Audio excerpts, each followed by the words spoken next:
তরুণেরা বাপেরা হযরত ইমাম হুসাইন হুজুরের দিকে একবার আমার রাসূলুল্লাহ তাকাতে লাগলেন, আর একবার হযরত ইব্রাহিম নিজের খুনের বাচ্চা দিয়ে তাকাতে লাগলেন।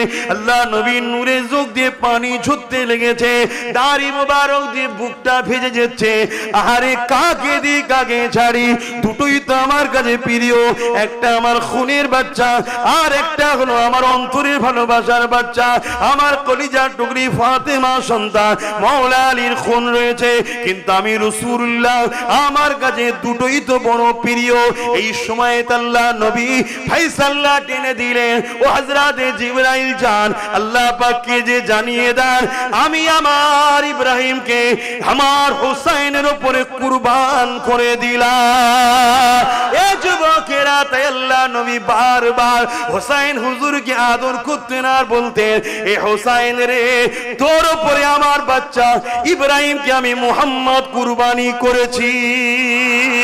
এ যুবকেরা, আমার রাসূলুল্লাহ ইমাম পাকদেরকে কতটা মুহাব্বত করতে, ভালোবাসতেন, পিয়ার করতেন, সেই ইমাম পাক হুজুরদের আলোচনা কি করব। আল্লাহ নবী, নূর নবী, দয়া নবী, রহমতের নবী আমার একদিন মদিনা নববী শরীফের মেম্বার থেকে নেবে নবী আমার মেম্বারে দাঁড়িয়ে খুতবা দিতে লেগেছে। ঠিক এমনই সময় দেখা যায় ইমাম হাসান হোসেন দু ভাই আস্তে আস্তে মদিনার মসজিদ নববী শরীফে ঢুকতে লেগেছে। বড় ভাই হযরত হাসান আর ছোট ভাই হযরত হোসাইন। ছোট ভাই তখনও আরো ছোট, তাই ঠিকভাবে চলন ঠিক হয় না, কোন রকম দুলে দুলে পা ফেলে ফেলে আল্লাহ নবীর মদিনার নববী শরীফে ঢুকতে লেগেছে। নবী আমার খুতবা দিতে লেগেছে। হঠাৎ করে আল্লাহ নবীর নজরটা যে ইমাম হাসান হোসেনের দিকে পড়েছে, আল্লাহ নবী খুতবাটা বন্ধ করে দিয়েছে। খুতবা বন্ধ করে দিয়ে আল্লাহ নবী আগে আগে এসে এমন করে ইমাম হাসান হোসেন দুজনকে নবী আমার দুই কোলে নিয়ে বুকে করে জড়িয়ে ধরে আগিয়ে নিয়ে গিয়ে মেম্বারের উপরে বসিয়ে দিয়ে আল্লাহ নবী আবার খুতবা শুরু করেছে। নামাজ শুরু হয়ে গেছে। ঠিক এমনই সময় ইমাম হাসান হোসেন আল্লাহ নবীর পিঠ মুবারকে উঠে পড়েছে। দুদিকে পা দিয়ে নানা জানের চুল মুবারককে মজবুত করে ধরে আল্লাহ নবীর পিঠে তারা লাপালাপি করতে লেগেছে। নবী আমার মাথা তুলছে না, সিজদায় পড়ে যে সুবহান রাব্বিল আলা, সুবহান রাব্বিল আলা তাসবিহ পড়তে লেগেছে। দীর্ঘ সময় হয়ে যাচ্ছে, সাহাবাদের মধ্যে চিন্তা শুরু হয়ে গেছে, কেননা চারিদিকে নবীর দুশমন। হয়তো আমরা সবাই সিজদায় পড়ে আছি, কোন দুশমন ঢুকে গিয়ে রাসূলকে কি ক্ষতি করে দিল, সাহাবা সে যে কাতারে ছিল হয়তো রাসূলকে ক্ষতি করে দিল নাকি। এত সময় কেন লাগে? কোনদিন নবী জামাতে বেশি সময় দিতেন না, কেন জামাতে যুবকও থাকে, বুড়ো থাকে, সবার কথা মাথায় রেখে জামাত পড়তে হয়। একা যখন নামাজ পড়বেন, রাতকে রাত কাটিয়ে দেন, অসুবিধে নাই, জামাতে গুরুত্ব দিতে হয়। কেননা বয়স্ক মানুষও থাকে, তারা বেশিক্ষণ কিরাতে দাঁড়াতে পারবে না, বেশিক্ষণ রুকুতে দাঁড়াতে পারবে না, বেশিক্ষণ সিজদা অবস্থায় থাকতে পারবে না। অনেকের পেশাবের অনেক শিকায়েত আছে, অনেক প্রবলেম রয়েছে। তাই নবী আমার শিক্ষার জন্য সিজদায় এতক্ষণ পড়ে থাকতেন না। আজকে সাহাবারা অবাক হয়ে যে যখন এই চিন্তা করতে লেগেছে, একজন সাহাবী বলতে লেগেছে, আমি সামান্য মাথাটা তুলে চোখটা দিয়ে দেখতে লেগেছি, কেন নবী মাথা তোলে না। আমি অবাক হয়ে গেলাম। আল্লাহ নবী সিজদায় পড়ে রয়েছে, আর নবী পাকের পিঠে ইমাম হাসান হোসেন দুজনে বসে রয়েছে। নানা জানের চুলকে ধরে তারা পিঠের উপরে লাফালাফি খেলা করছে, আনন্দ করছে, আর নবী তাই মাথা তুলছে না। কেন তুললে বাচ্চা দুটো পড়ে যাবে। আমি এমন করে মনে করলাম যে হাতটা বাড়িয়ে হাসান হোসেনকে নামিয়ে নিয়ে যখনই হাত বাড়াতে গেছি, আমি অবাক হয়ে গেলাম। নূরের নবী কি ভালোবেসেছে বাচ্চা দুটোকে। হাতটা বগলের তলা দিয়ে আমাকে ইশারা করে জানাচ্ছে, খবরদার এই বাচ্চা দুটোকে আমার পিঠ থেকে নামিয়ে দেবে না। আরো জোরে বলুন সুবহান। নারে তাকবীর। ইমাম হাসান হোসেন, ইমাম হাসান হোসেন জান্নাতি যুবকদের সরদার। নারে তাকবীর।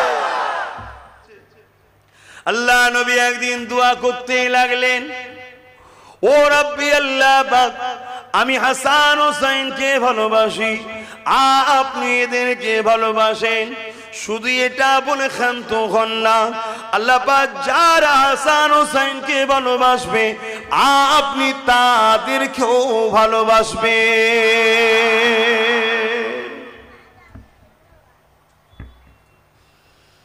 এ নওজওয়ানেরা, আমাদের লিডার, আমাদের জান্নাতি যুবকদের সরদার হযরত ইমাম হাসান হুসাইন কেমন ছিলেন?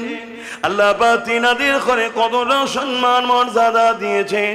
আল্লাহ নবী, নূর নবী, দয়া নবী, রাহমাতুল লিল আলামিন নবী আমার একদিন এমন করে খাতুনে জান্নাতের ঘরে এসেছে। খাতুনে জান্নাতের ঘরে আসার পরে দুটো বাচ্চা খেলনা নবী কোলে নিয়েছে। ইমামে হাসান হুসাইনকে কোলে নিয়েছে। নানার কোলে দুই ভাই খেলা করতে লেগেছে। হঠাৎ করে আল্লাহ নবী তাদের দুজনকে কোল থেকে নামিয়ে বললেন, এ হযরত হাসান, এ হযরত হুসাইন, তোমরা দু ভাই একটু কুস্তি লড়ো, কে যেতে দেখবো, কুস্তি লড়ো। আল্লাহ নবী এমন করে দুই ভাইকে কুস্তি লাগাচ্ছেন, দুজনে কুস্তি লাগছে। হযরতে খাতুনে জান্নাত বলেন, আমি তখন রান্নার কাজে ব্যস্ত ছিলাম, আমি পর্দাটাকে সরিয়ে দেখতে লাগলাম আব্বা জান এমন করে দুই ভাইকে কুস্তি লাগিয়েছে। কিন্তু আমি অবাক হয়ে গেলাম, আব্বা জান হযরত হাসানের পক্ষ সাপোর্ট করতে লেগেছে, হাসানের পক্ষ পাতিত্ব করতে লেগেছে, হাসানের পক্ষে দাঁড়িয়েছে। আমি ওই সময় অবাক হয়ে বলতে লাগলাম, আব্বা স্বাভাবিক পরিবারের গার্জেনরা ছোটদের পক্ষ সাপোর্ট লাই, হাসান তো বড়, হোসেন তো ছোট, আপনি হোসেনের পক্ষ না নিয়ে হাসানের পক্ষ কেন নিলেন? আল্লাহ নবী সময় বলেছিলেন, এ আমার কলিজা টুকরি খাতুনে জান্নাত, আমি রাসূল হাসানের পক্ষ নিয়েছি। তুমি মনে করছো আমি নবী হাসানকে বেশি ভালোবাসি? না, আমার কাছে দুটোই আমার চোখের তারার নাই, কিন্তু আমি রাসূলুল্লাহ হাসানের পক্ষ নিয়েছি দেখছো। কিন্তু তুমি জানো না, সাইয়্যিদুল মালায়েকা হযরতে জিবরাইল তিনি তো হোসেনের পক্ষ নিয়েছে। আরো জোরে বলুন সুবহান।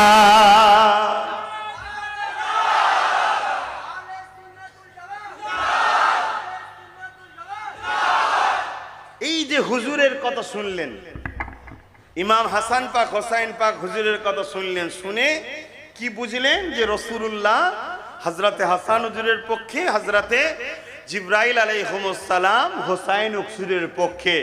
সমস্ত নবীদের সরদার ইমামুল আম্বিয়া তিনি হযরতে হাসানের পক্ষে, আর ইমামুল মালাইকা তিনি হোসাইনের পক্ষে। যে দুটো বাচ্চাকে ছোটবেলা থেকে সমস্ত নবীদের সর্দার লালন পালন করে, সমস্ত ফারিস্তাদের সর্দার লালন পালন করে, এইটা শোনার পরে আমাদের মনটা একটা খুশি আনন্দ হয়েছে না হয়নি? এটা ঈমানের বৈশিষ্ট্য। এটা কি?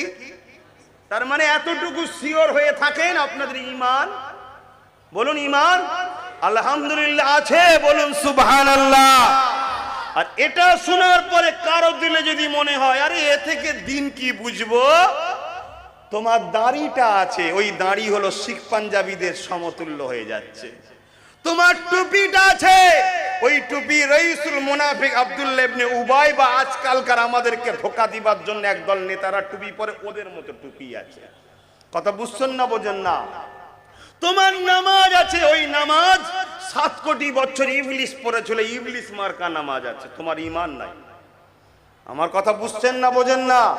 নিবার হন নিন, না নিবার হন না নিন। আমি কাউকে জোর করে খাওয়াতে এসিনি, কারণ ইসলাম ওই ফুটপাতে পড়ে থাকা জামা কাপড় বিক্রি করার জিনিস নয়, যে জোর করে গুজে দিবার জিনিস। ইসলাম এমন একটা ব্যান্ড, যে নিয়েছে সে দুনিয়া আখেরাতের কামিয়াবি পেয়েছে, আর যে নাইনে দুনিয়া তো জিল্লাত, আখেরাতে তো আযাবের শেষ নাই। আসেন আমার ইমাম পাকের আলোচনা করি। এ নওজওয়ানেরা, হযরত ইমাম হুসাইন, হযরত ইমাম হাসান দুই ভাই একদিন হাতে লিখা করেছে। এখন আমরা বাচ্চাদেরকে সিলেটে লিখাই বা খাতাতে লিখাই, তখনকার সময়ে পাথরে বা চামড়ার উপরে লিখা হতো। যাক, যে কোনো বিষয়ে, যে কোনো জিনিসের উপরে দু ভাই কিছু লিখেছে। মায়ের কাছে নিয়ে এসে বলে, আম্মা কার লিকাটা বেশি সুন্দর হয়েছে? স্বাভাবিক আমাদের বাচ্চারাও করে, কিন্তু খাতুনে জান্নাত দেখছে বাচ্চা তো আল্লাহর নবীর পিয়ারা বাচ্চা, যদি আমি কারো একটা পক্ষ লি আর একটার মনে দুঃখ হয়ে যাবে, ঠিক? তাই খাতুনে জান্নাত বললেন, যাও তোমার আব্বা মওলা আলীর কাছে চলে যাও, হযরতে আলী এর সমাধান করবে। নিজের থেকে ঠেলে দিলেন। হযরতে আলীর কাছে দুজন ভাই চলে গেল, ছোট ছোট, আব্বা জান কার হাতের লিখা ভালো? হযরতে মওলা আলীকে, যিনি এলেমের দরজা, জোরে বলুন সুবহানাল্লাহ, এক মুহূর্তে হাজারো সমস্যার সমাধান করে দিতেন, তিনিও বাচ্চা দুটোর মুখের দিকে চেয়ে বলছেন, না এই দুটো বাচ্চার মধ্যে কার পক্ষ নেব? আর একজন কষ্ট পাবে, এটা আলীর দ্বারা সম্ভব নয়। তাই বললেন, তোমাদের এই সমস্যাটা তোমাদের নানার কাছেই সুবিধা হবে, নানার কাছে যাও। রাসূলুল্লাহর কাছে পাঠিয়ে দিলেন। কি গো শুনছেন? মনের মধ্যে একটা ভালো আনন্দ লাগছে কি? যার যার লাগছে এতটুকু নিশ্চিন্তা, পাপী হতে পারেন, বেঈমান কিন্তু এখন হননি। 100% বলে যাচ্ছি, সেদিনও ছিলাম, আজও আছি, যতদিন বাঁচবো। সেদিনও একদল মুনাফেক আমার পিছনে লেগেছিল, আজও আছে, যতদিন বাঁচবো আমার পিছনে একদল থাকবে। কথা বুঝে আসছে না? নাই, কিন্তু দম নাই আমাকে ভুল প্রমাণ করে দিবার। কথা বুঝতে পারছেন? এ দম নাই। তো আপনারা যদি বিশ্বাস করেন আমার কথাটাকে, দিলে জায়গা দেন, দিলে জায়গা দেন, দিলে জায়গা দেন। তো রাসূলুল্লাহ দরবারে চলে গেলেন, আর আল্লাহর নবী হাসান হোসেনকে এত ভালোবাসতেন, যত জটিল সমস্যা থাকে না কত, যত জরুরি কথা থাকে না কেন, ফেরেশতা এসুক আর যেই এসুক, হাসান হোসেনকে যদি একবার নবী দেখতেন, সব কিছু কাজ রুকে দিয়ে দুজনকে কোলে করে নিয়ে আগে তাদেরকে আদর করতেন, তাদের কথা শুনতেন, তারা খুশি হয়ে চলে যেত, তারপরে দ্বিতীয় কাজে কাজ দিতেন। জোরে বলুন সুবহানাল্লাহ, আরো জোরে বলবেন না?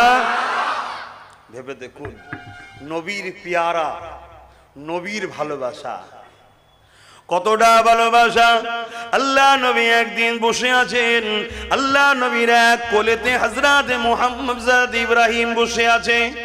ইনি কে? আমার রাসূলুল্লাহ নিজের খুনের সন্তান। আর এক কোলে হযরতে ইমামে হুসাইন বসে আছে। ইনি কে? আমার হযরতে মাওলা আলী হুজুরের খুনের সন্তান। হঠাৎ করে জিবরাইল সাল্লাল্লাহু চলে আসলেন, আসসালাতু ওয়াসসালামু আলাইকা ইয়া রাসূলুল্লাহ হাবিবাল্লাহ। আল্লাহ পাকের মানসা এটা, আল্লাহ পাকের ইচ্ছা এটা, দুটোর মধ্যে একটাকে আপনি রাখতে পারবেন, দুজনকে একসাথে রাখতে পারবেন না। ইয়া রাসূলুল্লাহ হাবিবাল্লাহ, দুজনের মধ্যে থেকে আপনি কাকে রাখবেন, কাকে আল্লাহর রাহে কুরবান করবেন? এ যুবকেরা, তরুণেরা, বাপেরা, খুব মন দিয়ে বোঝেন, আল্লাহ যদি আমার নবীকে পরীক্ষা নেয়, তোমাকে আমাকে নেবে না, এটা কি হতে পারে? নেবে না, নেবে না? রিসেন্ট পরীক্ষা হাজারো চলছে। এ যুবকেরা, তরুণেরা, বাপেরা, হযরত ইমাম হুসাইন হুজুরের দিকে একবার আমার রাসূলুল্লাহ তাকাতে লাগলেন, আর একবার হযরত ইব্রাহিম নিজের খুনের বাচ্চা দিয়ে তাকাতে লাগলেন। আল্লাহ নবীর নূরের চোখ দিয়ে পানি ঝরতে লেগেছে, দাড়ি মোবারক দিয়ে বুকটা ভেজে যাচ্ছে। আহারে, কাকে দি কাকে ছাড়ি? দুটোই তো আমার কাছে প্রিয়, একটা আমার খুনের বাচ্চা, আর একটা হলো আমার অন্তরের ভালোবাসার বাচ্চা, আমার কলিজার টুকরি ফাতেমা সন্তান মাওলা আলীর খুন রয়েছে। কিন্তু আমি রাসূলুল্লাহ, আমার কাছে দুটোই তো বড় প্রিয়। এই সময় আল্লাহ নবী ফায়সালা টেনে দিলেন, ও হযরতে জিবরাইল যান, আল্লাহ পাককে যে জানিয়ে দেন, আমি আমার ইব্রাহিমকে আমার হোসাইনের উপরে কুরবান করে দিলাম। এ যুবকেরা, তাই আল্লাহ নবী বারবার হোসাইন হুজুরকে আদর করতেন আর বলতেন, এ হোসাইন রে, তোর উপরে আমার বাচ্চা ইব্রাহিমকে আমি মুহাম্মদ কুরবানি করেছি। এ যুবকেরা, আমার রাসূলুল্লাহ ইমাম পাকদেরকে কতটা মুহাব্বত করতে, ভালোবাসতেন, পিয়ার করতে। সেই ইমাম পাক হুজুরদের আলোচনা কি করব। আল্লাহ নবী, নূর নবী, দয়া নবী, রহমতের নবী আমার একদিন মদিনা নববী শরীফের মেম্বার থেকে নেবে নবী আমার মেম্বারে দাঁড়িয়ে খুতবা দিতে লেগেছে। ঠিক এমনই সময় দেখা যায় ইমাম হাসান হোসেন দু ভাই আস্তে আস্তে মদিনা মসজিদ নববী শরীফে ঢুকতে লেগেছে। বড় ভাই হযরত হাসান আর ছোট ভাই হযরত হোসাইন। ছোট ভাই তখনও আরো ছোট, তাই ঠিকভাবে চলন ঠিক হয় না, কোন রকম দুলে দুলে পা ফেলে ফেলে আল্লাহ নবীর মদিনা নববী শরীফে ঢুকতে লেগেছে। নবী আমার খুতবা দিতে লেগেছে। হঠাৎ করে আল্লাহ নবীর নজরটা যে ইমাম হাসান হোসেনের দিকে পড়েছে, আল্লাহ নবী খুতবাটা বন্ধ করে দিয়েছে। খুতবা বন্ধ করে দিয়ে আল্লাহ নবী আগে এসে এমন করে ইমাম হাসান হোসেন দুজনকে নবী আমার দুই কোলে নিয়ে বুকে করে জড়িয়ে ধরে আগিয়ে নিয়ে গিয়ে মেম্বারের উপরে বসিয়ে দিয়ে আল্লাহ নবী আবার খুতবা শুরু করেছে। নামাজ শুরু হয়ে গেছে। ঠিক এমনই সময় ইমাম হাসান হোসেন আল্লাহ নবীর পিঠ মুবারকে উঠে পড়েছে। দুদিকে পা দিয়ে নানা জানে চুল মুবারককে মজবুত করে ধরে আল্লাহ নবীর পিঠে তারা লাপালাপি করতে লেগেছে। নবী আমার মাথা তুলছে না, সিজদায় পড়ে যে সুবহান রাব্বিল আলা, সুবহান রাব্বিল আলা তাসবিহ পড়তে লেগেছে। দীর্ঘ সময় হয়ে যাচ্ছে, সাহাবাদের মধ্যে চিন্তা শুরু হয়ে গেছে। কেননা চারিদিকে নবীর দুশমন। হয়তো আমরা সবাই সিজদায় পড়ে আছি, কোন দুশমন ঢুকে গিয়ে রাসূলকে কি ক্ষতি করে দিল। সাহাবা সে যে কাতারে ছিল, হয়তো রাসূলকে ক্ষতি করে দিল নাকি। এত সময় কেন লাগে? কোনদিন নবী জামাতে বেশি সময় দিতেন না। কেন? জামাতে যুবকও থাকে, বুড়ো থাকে, সবার কথা মাথায় রেখে জামাত পড়তে হয়। একা যখন নামাজ পড়বেন, রাতকে রাত কাটিয়ে দেন, অসুবিধে নাই। জামাতে গুরুত্ব দিতে হয়, কেননা বয়স্ক মানুষও থাকে, তারা বেশিক্ষণ কিরাতে দাঁড়াতে পারবে না, বেশিক্ষণ রুকুতে দাঁড়াতে পারবে না, বেশিক্ষণ সিজদা অবস্থায় থাকতে পারবে না। অনেকের পেশাবের অনেক শিকায়েত আছে, অনেক প্রবলেম রয়েছে। তাই নবী আমার শিক্ষার জন্য সিজদায় তখন পড়ে থাকতেন না। আজকে সাহাবারা অবাক হয়ে যে যখন এই চিন্তা করতে লেগেছে, একজন সাহাবী বলতে লেগেছে, আমি সামান্য মাথাটা তুলে চোখটা দিয়ে দেখতে লেগেছি, কেন নবী মাথা তোলে না। আমি অবাক হয়ে গেলাম। আল্লাহ নবী সিজদায় পড়ে রয়েছে, আর নবী পাকের পিঠে ইমাম হাসান হোসেন দুজনে বসে রয়েছে। নানা জানে চুলকে ধরে তারা পিঠের উপরে লাফালাফি খেলা করছে, আনন্দ করছে। আর নবী তাই মাথা তুলছে না। কেন? তুললে বাচ্চা দুটো পড়ে যাবে।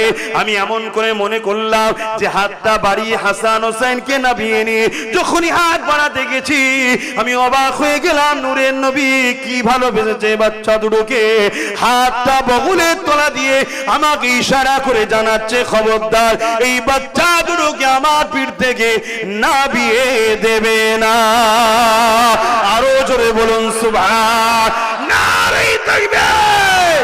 ইমামে হাসান হোসেন, ইমামে হাসান হোসেন জান্নাতি যুবকদের সরদার। নারে তাকবীর। আহা, তাদেরকে ভালোবাসোই আমরা, শুধু মুখে না, বাস্তবেও ভালোবাসতে হবে। বলুন বাস্তবে। আমার ইমাম পাকের আখলাক কি ছিল, আমার ইমাম পাক কি করেছিল, এগুলো জানতে হবে। কি গো, হুজুরের কথা হবে তো নাকি? এখন অনেকের আবার আজকাল ধারণা যে হুজুরের কথা শুনে কি করব। শোনো, বোকার মতো কথা বললে হবে না। আমার রসুল বলছেন, যারা আমার বাচ্চাদের কথা শুনে আনন্দর দিনে হাসি করে, আনন্দ করে, অর্থাৎ হুজুরের আনন্দের সাথে আমরা আনন্দ করি, হুজুরের দুঃখের সাথে আমরা দুঃখিত হই, আল্লাহ ওদের মৃত্যুটা দেবে সব থেকে উত্তম আফজাল জিহাদের দরজা দেবে। জোরে বলুন সুবহানাল্লাহ। এটা কোন পরিবার বুঝতে পাচ্ছেন? এটা কোন পরিবার? যে পরিবারে কোরআন এসেছে, যে পরিবারের সদস্যর জন্য আল্লাহ জান্নাত করেছে, যে পরিবারে সকাল সন্ধ্যা দুপুরে জিবরাইল আসতো বিনা ইজাজতে ঘরে ঢুকতো না, সেই পরিবারের কথা বলছি। যে পরিবার আমাদের জন্য ঈমানের একটা পাঠ হয়ে গেছে, যে পরিবারের উপরে দরুদ না পড়লে নামাজ কমপ্লিট হয় না। ওয়ালা আলে মুহাম্মদ, আলে মুহাম্মাদের পরিবারের কথা বলছি। হাই দুঃখ, আজ আমরা দাড়ি ছেড়ে দিয়েছি অনেকে, ভালো আমরা মাথায় টুপি রেখেছি, ভালো নামাজ পড়েছি, ভালো, কিন্তু আমাদের ইমামকে চিনতে পারলাম না, আমাদের মূল জায়গাটাকে আমরা সরে যাচ্ছি। হায় আল্লাহ আমাদেরকে হিদায়াত দান করে, বলুন আমিন। কাদের কথা আলোচনা করতে বসেছি? আল্লাহ নবী, নূর নবী, দয়ার নবী এই বাচ্চা দুটোকে কত ভালোবাসতো। অতএব ইমাম হাসান হোসাইনকে যারা ভালোবাসে তারা নবীর সুন্নতের সওয়াব পায়। জোরে বলুন সুবহানাল্লাহ। আহারে আমার নবী পাকের নওয়াজা যখন কারবালার ময়দানের দিকে রওনা দিলেন, অ্যাকচুয়ালি তিনি তো যেতে লেগেছেন কুফা জমিনে। কুফা জমিনের দিকে যাচ্ছে, হঠাৎ করে রাস্তায় তিনাকে আটকানো হলো। কে আটকালো? হযরতে হুর। এমন করে হুর, একজন ইয়াজিদ বিন হুর, সে রুকে দিল। ইমাম পাক এবং তিনার সঙ্গী সাথী মিলে ৭২ বা ৮২ জন ছেলে রয়েছে, বাচ্চারা রয়েছে, পরিবার রয়েছে। কেউ যদি লড়াই করতে যায় পরিবার ছেলেদের তো নিয়ে যাবে না।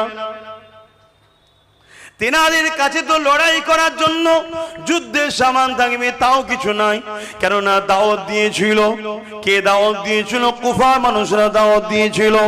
ইয়াজিদ সৈন্য পাঠিয়ে দিয়ে, মারওয়ান সৈন্য পাঠিয়ে দিয়ে এমন করে তিনাকে কুফার জমিনে ঢুকতে না দেওয়ার জন্য রাস্তাতে আটকে দেওয়া হলো।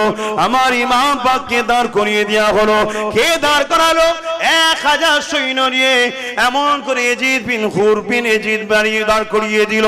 দাঁড় করিয়ে দিয়ে বলল, ইমাম আপনি কোথায় যাবেন? ইমাম পাক বলেছিল আমাকে দাওয়াত দিয়েছে কুফার মানুষেরা, তাই আমি কুফার জমিনে যাচ্ছি। আমাকে দাওয়াত দিয়েছে, আমি কুফায় যাচ্ছি। কিন্তু হুর বিন ইয়াজিদ বলল, না, আমাকে শাসকের হুকুমতের পক্ষ থেকে অর্ডার আছে, আপনাকে যেতে দেওয়া হবে না। শুনছেন না শোনেননি? আমার ইমাম পাক ওই সময় বললেন, তাহলে একটা দিন আমাকে সময় দেয়া হোক। অনেক বড় কথা। হুর বিন ইয়াজিদের আগে থেকেই কিন্তু আমার রাসূলুল্লাহ পরিবারদের উপরে একটু হলো মহাব্বত ছিল, কিন্তু তাই বেউজ্জতি করতে চাইনি। উনি বললেন, হুজুর আপনি রাতের আড়ালে আস্তে আস্তে রওনা দেবেন, আমি সৈন্যদেরকে নিয়ে একটু সাইডে সরে থাকবো। কেন, ডিউটির একটা ব্যাপার আছে না, আমাকে মেরে ফেলবে। শুনছেন না? কিন্তু চাইছে না। অনেক বড় কথা। এই খবর চলে গেল ইয়াজিদ বাহিনীর কাছে যে হুর নরম ব্যবহার দেখাচ্ছে, তাই সঙ্গে সঙ্গে আরো ৬০০০, এইভাবে ২২,০০০ সৈন্য চলে এলো। কত? এক ইমাম পাককে রুকার জন্য কত? সে যুবকেরা, তরুণেরা, বাপেরা মনে রেখে দেবেন, আমার ইমাম পাক ওই সময় তাবু করতে বললেন, তাবু তৈরি হলো। শুনছেন তো নাকি? তাবু তৈরি হয়ে গেল। ওই তাবুতে দেখা যায় সারা রাত ধরে ইমাম পাক কি করেছিল, ওদিকে ইয়াজিদ বাহিনীর তাবু তৈরি হলো। আপনারাও শুনছেন তো নাকি? ইমাম পাকের দিকে তো নাকি? তাহলে ইমাম পাকে যদি হন তাহলে ইমামের খানদানের দিকে থাকবেন না? সারা রাত ধরে ইমাম পাক তাবুর মধ্যে নামাজ পড়েছেন, কোরআন তেলাওয়াত করেছেন, দুয়ার মধ্যে কাটিয়েছেন। আর ওদিকে ইয়াজিদ বাহিনীতে কি হয়েছে? ইতিহাস কি বলে? ইতিহাস শিক্ষা দেয় তো নাকি? বলো বলো, ইতিহাস কি বলে? বাস্তবের সঙ্গে মিলাতে হবে। আজকেও কি হচ্ছে দেখুন। আর ওদিকে ইয়াজিদ বাহিনীতে সারা রাত নারী নিয়ে নাচ হয়েছে, মদ শরাবের আড্ডা হয়েছে, গান তৎকালীন সময় যে সিস্টেমে ছিল ভাড়া করে নিয়ে এসে আনন্দ ফুর্তি করা হয়েছে। পরের দিন লড়াই শুরু হয়ে গেল, হক আর নাহকের লড়াই। কিন্তু জুম্মার দিন ছিল, ইমাম পাক খুতবা দিতে লেগেছে। ওই খুতবাতে ইমাম পাক বক্তব্য দিতে লেগেছে। ওই বক্তব্যই হাজারো ইয়াজিদি বসেছিল। শোনেন মন দিয়ে, আজ আমরাও যখন হজ করি আমাদের বক্তব্য হাজারো ইয়াজিদি বসে থাকে। থাকে না? থাকে না? এই সবাই হোসাইনি আছে নাকি? সেদিনও ছিল নাকি? কিন্তু সেদিনও হোসাইনি ছিল, আর হাজারো ইয়াজিদিও ছিল। হোসাইন পাক হজ করে বলে, তোমরা আমায় চেনো না, তোমরা কার বিরুদ্ধে তরোয়াল ধরেছো? আমার নানা হলো সাইয়্যিদুল মুরসালিন রাহমাতাল লিল আলামিন আখিরি নবী, জিনার কলেমা তোমরা পড়ো। সেই নানার পিঠে উঠে ঘুরিয়েছি, সেই নানার কাঁধে ঘুরিয়েছি, সেই নানার ঠোঁট মোবারককে চুষে বড় হয়েছে, সেই নানার চাদরের মধ্যে করে নি নানা ঘুরিয়ে রাখতো। সেই নানা বলেছে যে হোসাইনকে ভালোবাসে, আল্লাহ তুমি তাকে ভালোবাসো। যে হোসাইনের সঙ্গে দুশ্মনী করে, আল্লাহ তুমি তাকে থেকে মুখ ফিরিয়ে নাও। তোমরা কি তার বিরুদ্ধে তরোয়াল ধরেছো সামান্য জায়গা ক্ষমতা পাওয়ার জন্য, অর্থ পাওয়ার জন্য? এইভাবে হোসাইন বক্তব্য দিচ্ছে, সবাই শুনছে, কিন্তু সবার মধ্যে তাসির হলো না, কেউ পরিবর্তন হলো না। একজন পরিবর্তন হলো, যিনি হলো হযরতে হুর, যিনি প্রথম হোসাইনকে রুকেছিল, তিনি পরিবর্তন হয়ে গেলেন। তিনি ওই দিক থেকে ছেড়ে হোসাইনের দিকে আসলেন, এসে হোসাইনের কদমে পড়লেন, হুজুর আমাকে ক্ষমা করে দেন, আল্লাহ আমাকে দেখিয়েছে ওদিকে জাহান্নাম রয়েছে, আপনার দিকে জান্নাত রয়েছে, আমি সর্বপ্রথম আপনাকে রুকেছিলাম, আমাকে ক্ষমা করে দেন হুজুর, আমাকে ক্ষমা করে দেন, মাফ করে দেন। হুজুর মাফ করে দিলেন, হুজুরের হয়ে লড়াই করতে লাগলো। 180-র উপরে এজিদি কুত্তাকে জাহান্নামে পাঠিয়ে দিয়ে হুজুর আল্লাহর জান্নাতি হয়ে গেলে।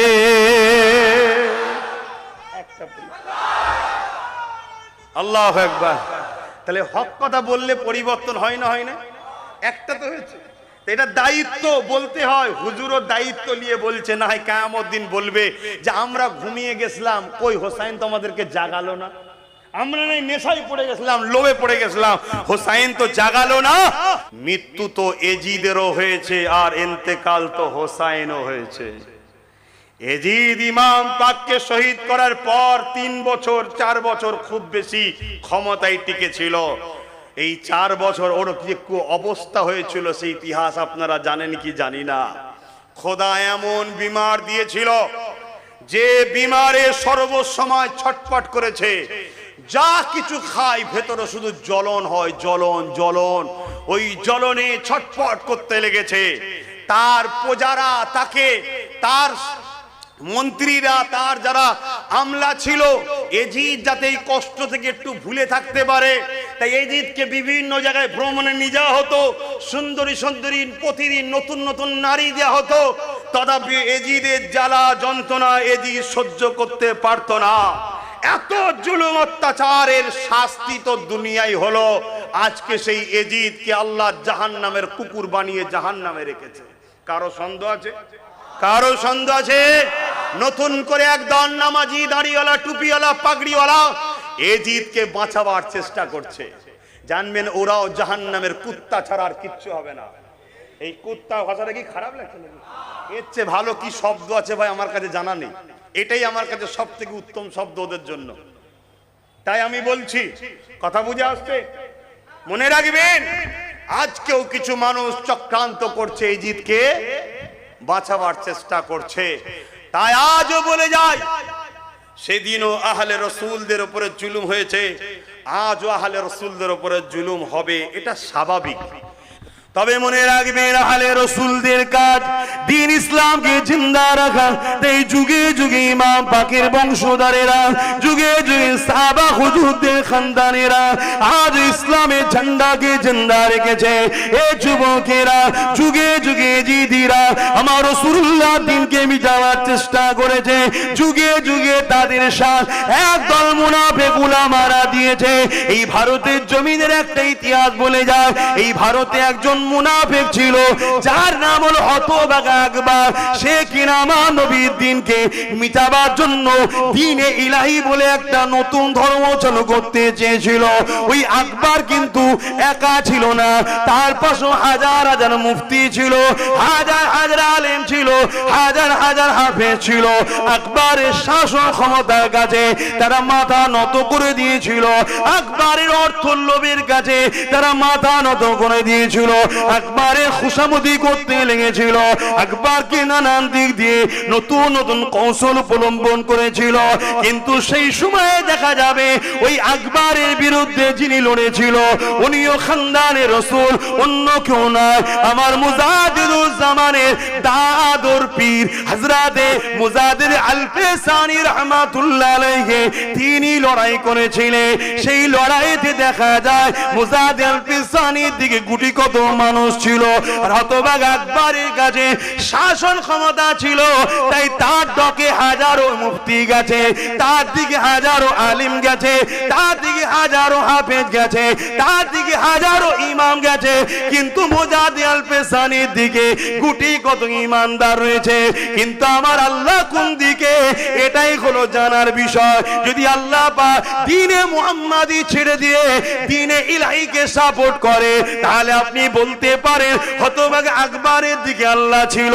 নাউযুবিল্লাহ মিন জালে, হতভাগা আকবরের দিকে আল্লাহ নয়, আকবর তো দ্বীনে মুহাম্মাদির দিকে ছিল, তাই মুজাদ্দিদ আল পেশানির দিকে ছিল। হযরতে মুজাদ্দিদ আল পেশানি দোয়া করতে লাগলেন, আল্লাহ পাকের আযাব শুরু হয়ে গেল। ওই আযাবেতে হতভাগা আকবরও ধ্বংস হলো, তার পক্ষে যত হাজারো মুফতি আলেম ছিল তারাও ধ্বংস হয়ে আজ জাহান্নামের কুত্তা তৈরি হলো। এই যুবকেরা তাই বলে দিয়ে যায়, এই দুনিয়ায় সবাইকে মরতে হবে। তুমি রহমানের দিকে থাকলেও মরবে, শয়তানের দিকেও থাকলে মরবে, হুসাইনের দিকেও থাকলে মরবে, ইজিদের দিকেও থাকলে মরবে। কিন্তু তোমার আখিরাতটা কোথায় হবে? তুমি সারা জীবন তুমি এজিদের দলে থাকবে, এজিদকে সাপোর্ট করবে, এজিদের কর্মকাণ্ডকে বাহবা দেবে, এজিদের কর্মকাণ্ডকে শক্তিশালী করবে, এজিদকে সাপোর্ট করে আরো ক্ষমতায় বসাবে, আর পরকালে গিয়ে হোসাইনের সঙ্গে জান্নাত যাবে। এই আশাটা করে লাভ হবে না, হবে না। তাই সেদিন মুজাদ্দিদ আল পেশানি আমল করে আমার রাসূলুল্লাহ দিকে ছিল, হোসাইনের দিকে ছিল, হতভাগা আকবর এজিদের দিকে ছিল, সে বরবাদ হয়ে গেছে। আজও চোখের সামনে আমরা দেখতে পাচ্ছি দুটো দিক হয়ে গেছে, একটা এজিদের দিক, একটা হোসাইনি দিক। এজিদের দিকে যদি তোমরা থাকো তাহলে বরবাদ হয়ে যাবে, হোসাইনের দিকে যদি থাকো দুনিয়ায় জুলুম হবে। কারণ এজিদের হাতে ক্ষমতা থাকে, এজিদ প্রশাসন দিয়ে তোমায় জুলুম করবে, এজিদ শাসকের ক্ষমতা নিয়ে তোমার উপরে অত্যাচার করবে, তোমার কাজকে বন্ধ করে দেবে, তোমায় মিথ্যা কেস দেবে, তোমাকে শুলিতে চড়াবে, তোমাকে ফাঁসিতে চড়াবে, তোমাকে অনেক কষ্ট দেবে। মনে রেখে দেবে, যেটাই তোমার উপরে হোক না কেন, তোমার আল্লাহ পক্ষ থেকে এটা পরীক্ষা শুধুমাত্র। এই পরীক্ষায় তুমি যদি ধৈর্যের সাথে কামিয়াবি হতে পারো, কোনো চিন্তা নাই, তুমি হোসাইন পাকের সঙ্গে জান্নাতি হয়ে যাবে। আরো জোরে বলুন সুবহান।